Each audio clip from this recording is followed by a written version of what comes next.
Hey, podcast fam, Eric here. And if you're an affiliate marketer or looking to monetize your online presence, you need to know about ShareASale.com.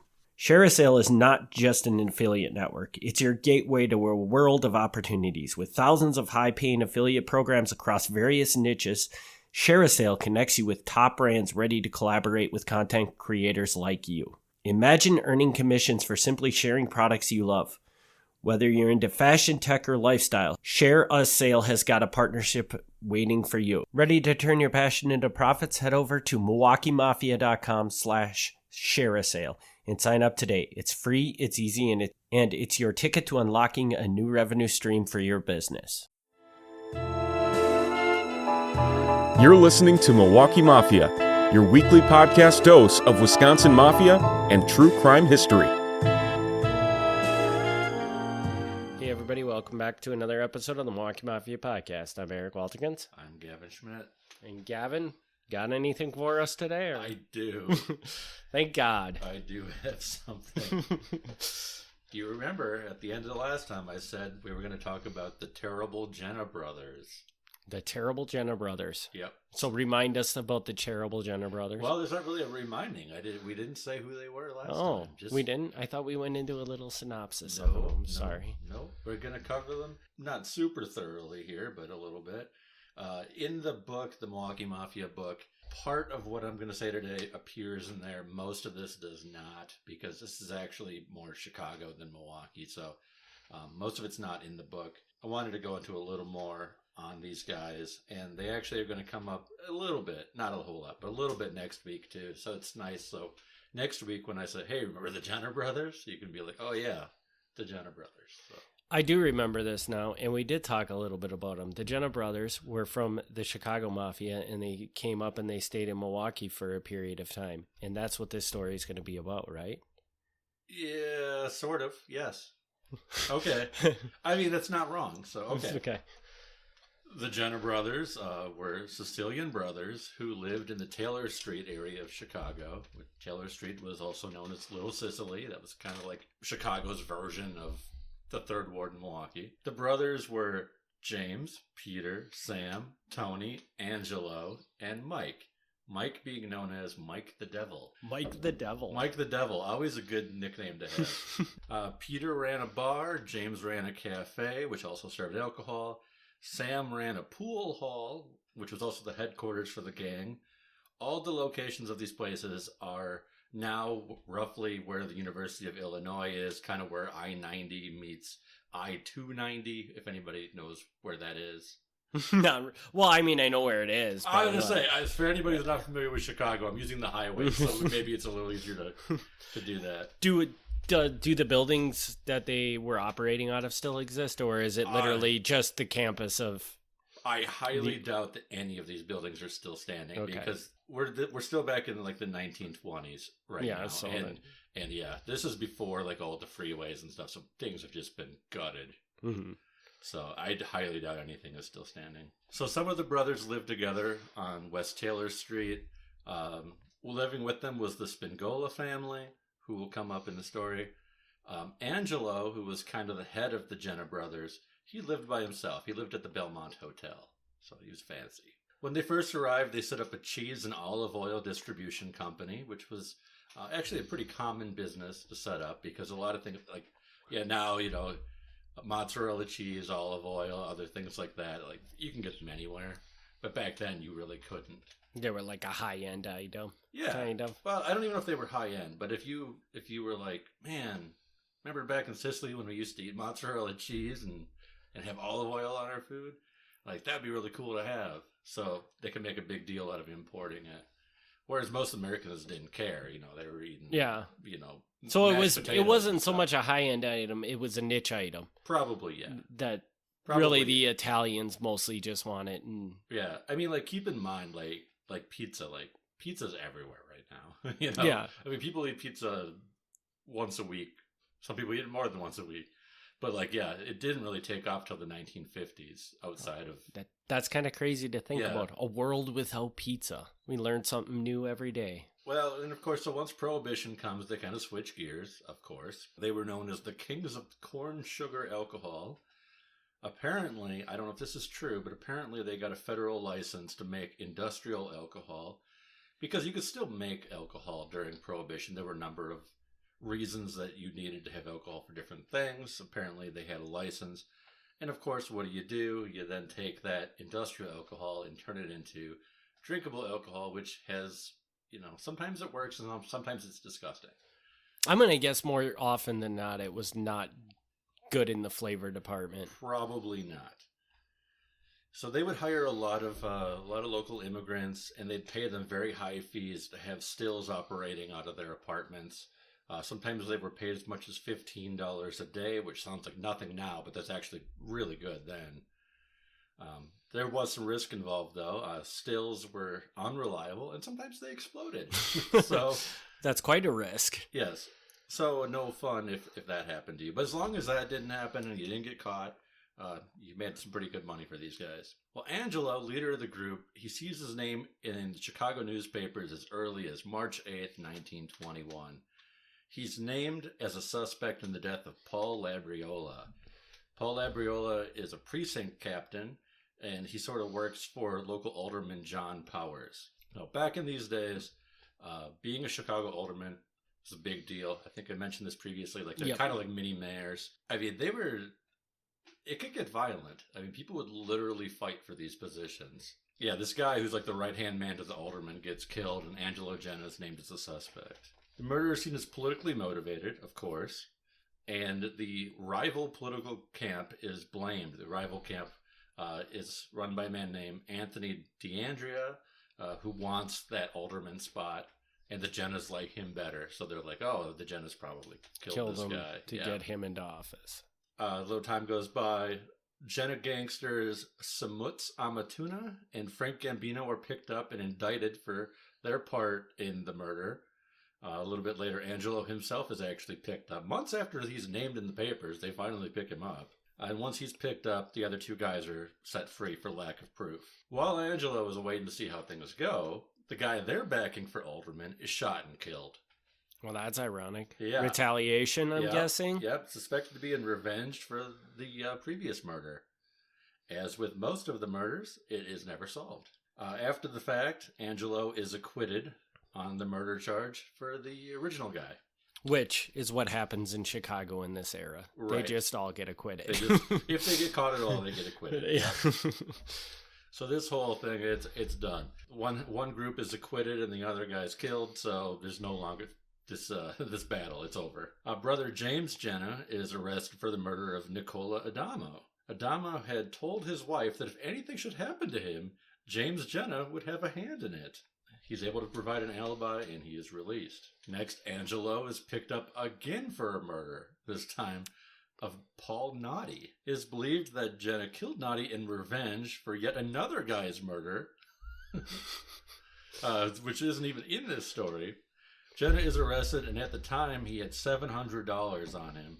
And I did the math on that. $700 in the 1920s is as much as $10,000. Wow. Which, first of all, that's some crazy inflation. But second of all, who the hell has $10,000 in cash on them? Who's carrying $10,000 on it? Yep, Angelo is then set free by the judge for lack of evidence. The guy who was killed named Genna as his murderer on his deathbed.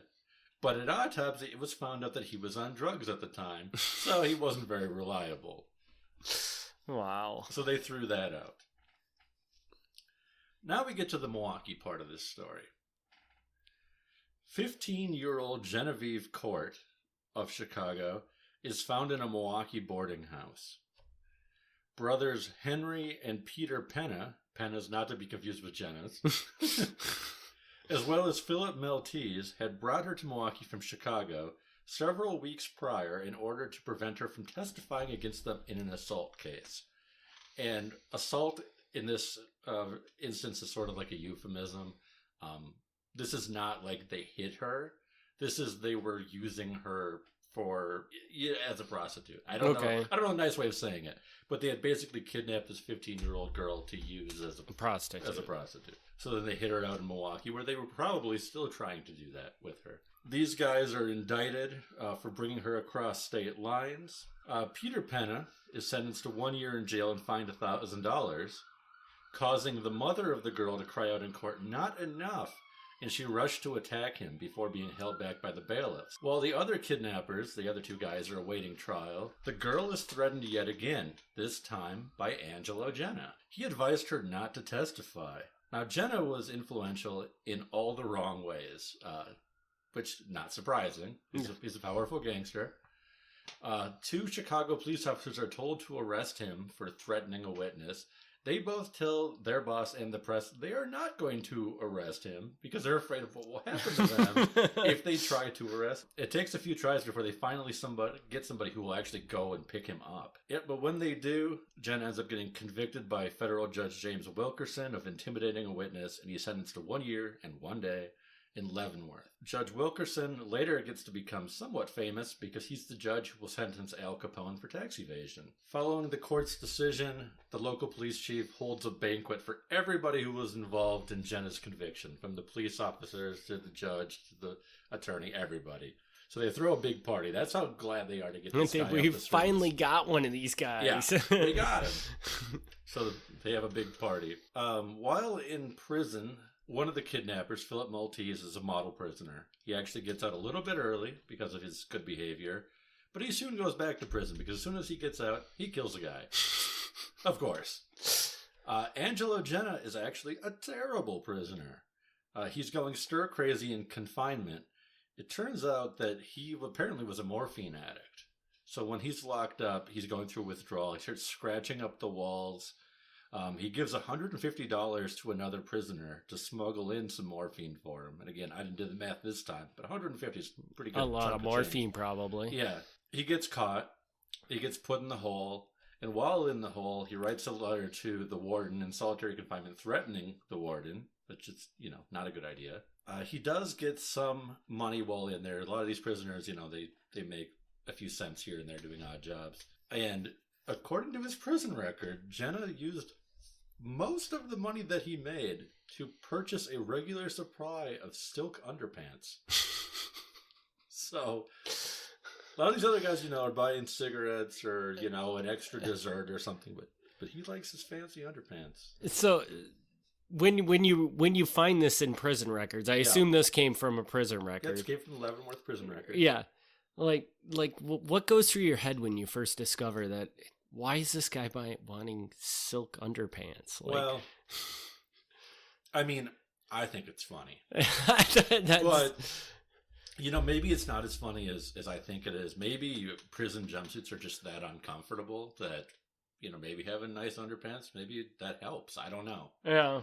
It might not be as crazy as it sounds, but to me, when I hear that, I'm like, wow, you are really still trying to live the life, man. Even in prison, that's your first thought is, I got to get my silk. Yeah. You can't take my silk undies away from me. Yeah, so I don't know. Maybe that's not as weird as I think, but I can tell you that based off the prison records I've seen, that's not a common Now, the question remains, did the Milwaukee Mafia know that these guys were hiding out a girl in Milwaukee? Now, I don't know. Nowhere does the Milwaukee mob come up in any of these records, but it seems to me that they brought this girl into Milwaukee, they put her in a boarding house. Somebody would have to stay there with her so she doesn't run away. This would bring on some serious, police presence, I would think. Usually kidnapping underage girls to force them into prostitution, kind of frowned upon. So you wouldn't want to do that in another, mob gang's territory without their permission. So I kind of wonder if there was some coordination there, but the records don't exist, so I don't know. And you can find nothing at all to make you believe that these people have some sort of tie to somebody else in the Milwaukee Mafia either. No, not really. And it's weird. Again, this might be one of those things where there's a record that's still, most of these records, they don't exist. But maybe there's still a record out there. What I would love to know at the very least was who owned the boarding house. I think that would be like a big key. But I don't know that, and because I don't have the address, I can't even look that up. So. Yeah, and I suppose that there is a possibility that one of the brothel owners in Milwaukee could have been paying or doing something with these people to get them to bring girls up to their brothel. Right, and that's the piece that's missing here because, the way the newspaper reports it, it's a boarding house. But yes, you're making the point exactly. It's probably not a boarding house. It's probably something worse. Yeah, and I can't imagine that it only makes sense that they're doing something in Milwaukee because they're not going to come up to Milwaukee, bring this girl back to Chicago every weeknight or whatever to do her work. They have to be doing something with her in Milwaukee itself. Right, and also it's not very smart from a legal point of view. If they had to hide out and they hid out in Rockford instead of Milwaukee, it'd be better for them legally. Because the reason that they ended up in Leavenworth prison is by crossing state lines, it becomes a federal issue. Gotcha. So they could have maybe just ended up in a Chicago jail for a year, but once they cross that state line, it becomes federal, and they go to Leavenworth. So and they had to know that. So it wasn't really a very smart move. They were killing people left and right. They must have had some knowledge of the law, right? Right, but I was saying, that's allegedly killing people, right? And that's kind of the thing. Like a lot of these guys, it's a big deal to them if they're going to go to prison, to be in prison closer to home, because obviously you're going to get more visitors and privileges with your attorney, things like that. If you're in Chicago than if you're in Kansas. How often does your attorney feel like driving to Kansas? Yeah. I feel like there's definitely something more going on here, but I don't have that missing piece. Would be really interesting to know. It's got to be frustrating to have to look at all these unknown questions that you're like, man, couldn't somebody just give me a, time capsule to go back and get these few answers so I can just tie it all together? Maybe it's still out there. I don't know. So after this incident, the Genna brothers started getting it from all sides. Many people in the Sicilian criminal community feel that they have too much power and wealth. They're sick of them getting big and not sharing it. Some people are happy to see them go. And they say, hey, when's our chance? When do we get to be the big thing in town? Some of the members actually even leave. They sort of go over to the Capone side of things. And I did not make this very clear up to now, but the Gennas and the Capones are not on the same side. They are not friends. Okay. Two very different gangs. So the Genna brothers are the gang that inevitably Capone takes down later on in time. Okay. Yes. Like we talked about that in a previous episode with the musician's house, and they going to have the peace treaty talk. Yeah, at this point we're still like early to mid 1920s, and at this point there's still maybe half a dozen gangs in Chicago. Capone hasn't fully taken over yet. I don't know if at this point it was inevitable, but looking back now, obviously it is. Yeah. Angelo Genna, after he's out of prison, he gets married to Lucille Spingola. And the name Spingola, if you were paying attention, came up earlier because they were already the families were living in the same house together. So they already knew each other for a long time. They had a huge wedding ceremony. They had a reception with 3,000 guests. Wow. And a large wedding cake weighing almost 2,000 pounds.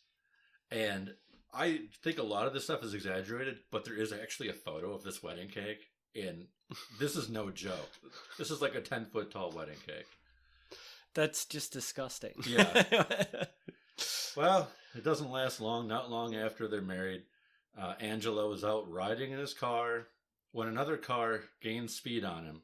He recognizes the occupants, and he steps on the gas trying to escape. Inside the car is allegedly, and I say allegedly because they're not caught, Bugs Moran, Schemer Drucci, and Jaime Weiss. This is separate again from the Capone group, a whole nother gang of guys. They pull up alongside them, they're armed to the teeth, they want revenge for the previous murder of Dean O'Banion, their gang member Dean O'Banion, who they think the Gennas were responsible for killing. So everybody's killing everybody. I mean, if you keep these names straight, good on you. They begin firing, Angelo's car hits a pole, and then for good measure, they keep firing over a dozen shots into his body. Amazingly, doesn't die instantly. Wow. So does he make it back to the hospital? He does. Wow. He's immediately transported to the hospital and operated on. While he's being operated on, a cop leans over his body and says, Angelo, you're gonna die. This would be a good time to tell us who shot you. But Angelo Genna, I mean, he's a gangster through and through, and he says, no, I'm not telling you nothing. That's why I say allegedly. The shooters are named, but I have no idea where those names come from, because it's probably just heavy speculation. Yeah. So a lot of these, especially in Chicago, a lot of these histories is speculation and exaggeration. And I mean, I don't have the time to clear all that stuff up. I'm just going to have to take the word for some of this stuff. His wife shows up, and they say goodbye to each other. But by the time his brother Sam arrives, Angelo is dead. An inquest is held. The brothers and the wife all testify, and they have nothing but nice things to say about him. They say, and you'll hear this, this is not the first time you're going to hear this, Angelo had no enemies, and he was loved by everyone. Which is obviously crap. But my husband killed everybody that didn't like him. Yeah. So yes, I mean, well, first of all, if you're being chased down in your car and shot to death, you probably have enemies. Yeah. But I don't think anybody believed this story, because he was kind of a high-profile figure. Police found a little black book that had some alcohol transactions in it, but that didn't lead them anywhere, and his wife said she didn't know anything about it, which honestly is probably true. His funeral is just huge. Hundreds of people attend. His funeral spared no expense and was intended to make Dean O'Banion, the rival gang's funeral, look small. Again, these numbers, I feel, are an exaggeration, but I'm going to tell you the way they were reported. Angelo was laid out in a massive $6,000 bronze casket, which I didn't do the math, but can imagine. Yeah, which weighs over 1,000 pounds, and it was surrounded by over $75,000 worth of flowers. Which, again, not doing the math, but I mean, it's got to be like $1 million in flowers. Like, is that even believable? I don't know. What does that even look like? I don't know. Al Capone sent lilies. A man named Diamond Joe sent peonies. John Torrio, who was in jail at the time, still bothered to send some carnations. And there were other floral tributes. This is kind of the weird thing about Chicago funerals. Even when somebody who was like in the rival gang dies, and even if you may have been involved in killing them, you still send send flowers. Yeah. I was just gonna ask about that. Yeah, it's really weird, but that's like a thing that they would do, is they'd be like, "Oh, I'll help pay for the funeral," or "Oh, I'll throw in a gift." It's really weird. And the guys responsible oftentimes show up at the funeral, which seems in really poor taste, but that was pretty common. But no one knows it, and they're not going to get convicted. Right. So then on top of all this, on the way from the funeral to the cemetery, they have the hearse carrying the casket. And behind that, in the funeral procession, are 31 limousines. That seems a little extreme. A little extreme. Is it true? I don't know. Again, that's just how it was reported. Maybe it was true, but that's quite a parade. Not long after this is things all go downhill for the Gennas at this point. Mike Genna, brother Mike Genna, is killed by a police officer while he and two other guys are in a shootout with the police, and they shoot and kill two police officers. So they kill two police officers. One of the police kills Mike Genna. That's fair. Probably shouldn't shoot at the police. Mike Genna's funeral is quick and quiet, unlike his brother, because after you've just killed two policemen, it's not really a great idea to put on a big showcase about it. And nobody really wants to show up, because obviously the police, not that they weren't watching the last one, but they're definitely going to be watching this one. Yeah. Yeah. Now, long after this, brother Tony Genna is killed. He's on Grand Avenue. He's seen meeting with a man who shakes his hand, and while shaking his hand, two other people step out of the shadows and fire into him. He's rushed to the hospital. He lingers long enough for brother Sam. Apparently Sam is the guy who always shows up at the last minute. He tells Sam that he was lured to the death spot by a man named Il Cavallero, which is the Cavalier. Now, I don't know if anybody else knew, but apparently Sam knew who this was. The Cavalier was the nickname of Tony's bodyguard, Antonio Spano, so they now knew that his bodyguard had double-crossed him. Sam Genna goes to the morgue to claim his brother's body. Again, the funeral is modest and pretty quiet. There's no pallbearers, no women show up to cry. Only 2 floral pieces are there, one of which is from a relative and the other's from his brother. A casket is placed in the vault. So, yeah, after Angelo's massive funeral, like, these are all just sort of the most simple possible things. It almost sounds like somebody is out there trying to take out this gang. Oh, yeah. At this point. Yeah. Like these are not just random killings, that there's somebody taking down this gang. I think that's pretty spot on. To add insult to all this, the local cardinal of the Catholic Church would not allow them to even have a funeral because Tony was declared to be unfit for a Catholic ceremony. Apparently, up to this point, they were okay with it, but now they're like, no, we draw the line. No, we got to stop having these priests show up for you guys are going around killing everybody. It's probably not okay. Well, so James Genna, we only got a couple brothers left. James Genna, at this point, he's like, I'm done with Chicago. This is a mess. He goes back to Italy, but it doesn't work out so good for him. He's arrested in Rome for trying to steal jewels from a church. Not great. He ends up doing a couple years of hard labor before he's released. In the meantime, while he's in jail, Henry Spingola, a wealthy Sicilian, and this would be the brother of Angelo's wife. Gotcha. He's now killed, and the reason he's killed is because he refuses to pay any defense money for the 2 guys who shot the police officers. He's just like, I'm not paying for you guys. You guys were shooting the police. So, because he didn't pay, they kill him. It takes a little while, but not long after this now, the next person who's killed is Antonio Spano, the Cavalier. He's killed, obviously, because he double-crossed Tony Genna. So I don't know how he got away with this for, looks like a year. He was walking without getting a shot at. So good for him for that year. Yeah. I bet you it wasn't a fun year for him. Probably He not was a fun probably year. watching over his shoulder at every turn. A little bit of time goes by. Lucille, Angelo's wife, or I guess ex-wife, because he's dead, her and her family are robbed at gunpoint by 3 bandits. She is tricked by one of the bandits, claiming that they have a real estate proposition, so they're letting the house. Lucille, her father, and a sister are forced into a closet while the bandits make up with clothing and jewelry. The jewelry is said to be worth $8,000, which again, I feel it's got to be an exaggeration. But either way, that's how it's reported. James Genna returns to Chicago from Italy. He says, okay, all right, Italy didn't work out so good for me. I'll come back to Chicago. I'm going to get back into the whole gangster thing. We're gonna get this group back together. No.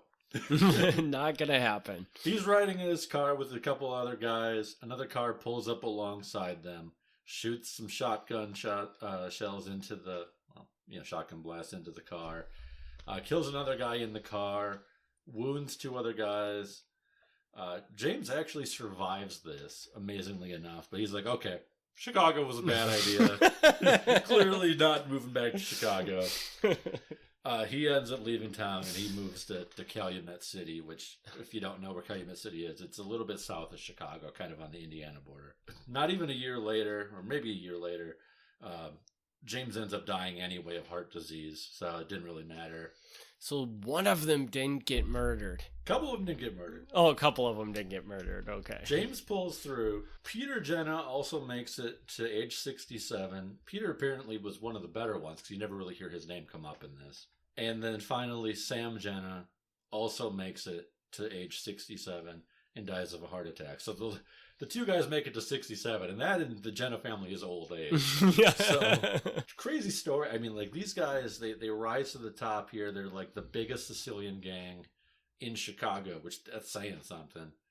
And then, yeah, it's like domino, one after another. Everybody in the gang is taken out, where there's practically nobody left. That is crazy. Yeah. So, Milwaukee, terrible place. Chicago, even worse. Well, based on this story, I would just say Chicago is probably quite a bit more terrible. Quite a bit more terrible. But yeah, especially during the 20s, during the Prohibition time. Because, yeah, when Milwaukee has the benefit where there really is just the one gang. So they're not killing each other as much. Yeah. But in Chicago, you got the Sicilian gang, you got an Irish gang, you got a Jewish gang, you got Capone's gang, which Capone is what really works for Capone is he'll work with anybody. He doesn't care. Right. Like he's not Sicilian. He's not Jewish. He's not anything. He's for people who want to know, he's Neapolitan, which means like his family's from Naples, like in northern, well, not even northern, like sort of central Italy. So not anywhere near Sicily. So he's not any part of the typical mob stuff. He just happens to be an Italian who's really good at the crime stuff. Yeah. So that's what makes him so great is he's like, I don't care what you are. Whereas all these other guys are like, if you can help me, I'm going to work with you. Right. So did he drop like rules of having to be Italian, or was it still you had to be Italian, but you know? Well, he didn't really have to drop the rules because he wasn't working in that system. What do you mean? Well, he's not in the Mafia, Capone. Oh, he's not even, technically he wasn't the Mafia per se? No. Oh, see, I know so little. Huh? No, see, like the Gennas would be like the Mafia guys. Okay. So Capone is like on the other side, and he's like, I'm not, and he ends up, the Mafia ends up working with him eventually because they don't really have a choice. When he becomes like the guy in Chicago, it's like, well, we either have to work with him or we have to just not do anything in Chicago, and that's not realistic. So he ends up becoming, the guy, and some of the Mafia guys in Chicago end up sort of kind of like siding with Capone, and so there's always that Mafia element, but Chicago stays that way for most of its history. They don't call it the Chicago Mafia, they call it the Chicago Outfit, and the reason that maybe that's not the reason, but one of I think the reasons is it's not Sicilian. There's a lot of Sicilians in it, but they don't care. I mean, they've got Jewish people. They got a guy who's Welsh. They got Germans. They even have a Japanese guy. They don't care. So it was basically just a big crime organization. It had nothing to do with race or anything like that. It just had to do with, hey, we're going to make a bunch of money breaking the law. Yeah. So Chicago's like really unique in that way, whereas eventually there's somewhere between 24 and 26 Mafia families in the country, and all of them except Chicago are like these traditional rules. But Chicago, there is some of that because, like I said, there's still these Mafia guys affiliated with it, but they don't care. Like some of the top guys in Chicago were not Sicilian. Like they did not care. And if you were good with business, if you were good with numbers, if you could make money, that's what they cared. And I think we talked about this in a previous episode, but just remind me, a good possibility, the reason why this never happened in Milwaukee, because there was really not another big gang per se in Milwaukee. Like there wasn't really the opportunity for a Capone type character to come in and make all these groups work together, because really the only group in Milwaukee was the Mafia. Yes. For the most part. Yes. I mean, I'm sure there was other small gangs per se, but they were nothing that was of anywhere near the capacity of the Mafia in Milwaukee. Yeah, Milwaukee's interesting in that way, in that there really is just the one group. I mean, yes, I'm sure there are little gangs that rise up here and there, because, I mean, any city, big or small, has gangs, of course. But really, there only is the one major group. I mean, eventually down the line, you're going to get your inner city stuff where you're going to get your Latino or your black gangs or whatever. But that wasn't really a thing in the early days. So for maybe the first 50 years, it's pretty much just you're either in the Italian gang or you're not really in a gang at all. Oh, interesting. All right, so that concludes this one. That's it for the Gennas. They are going to come up a little bit next week, but that's I don't know. That's pretty much the rise and fall of the Genna family. Yeah, I was going to say that most of them are dead, so I don't know. Well, they're still going to be dead, but I just said they're going to be referenced. Gotcha.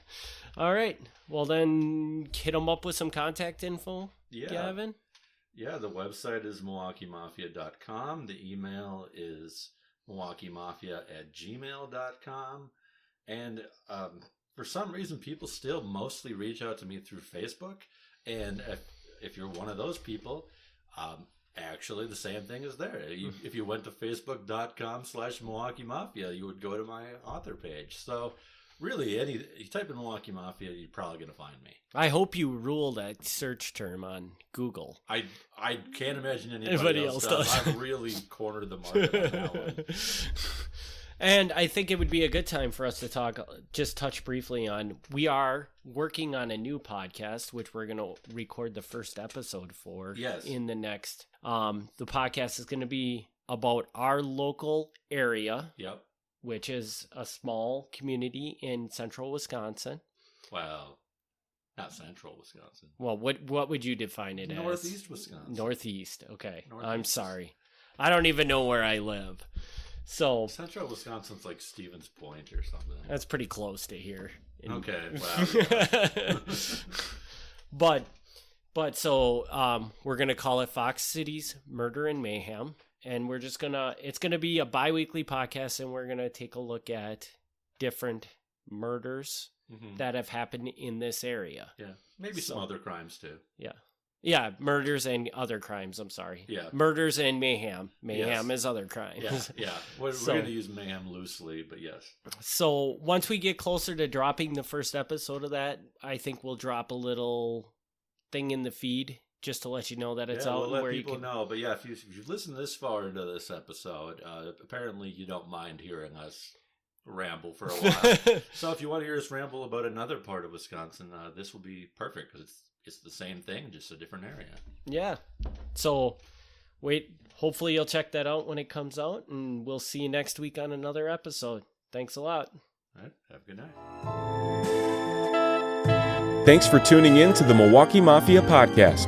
Join us next week for another look back at Wisconsin Mafia and true crime history.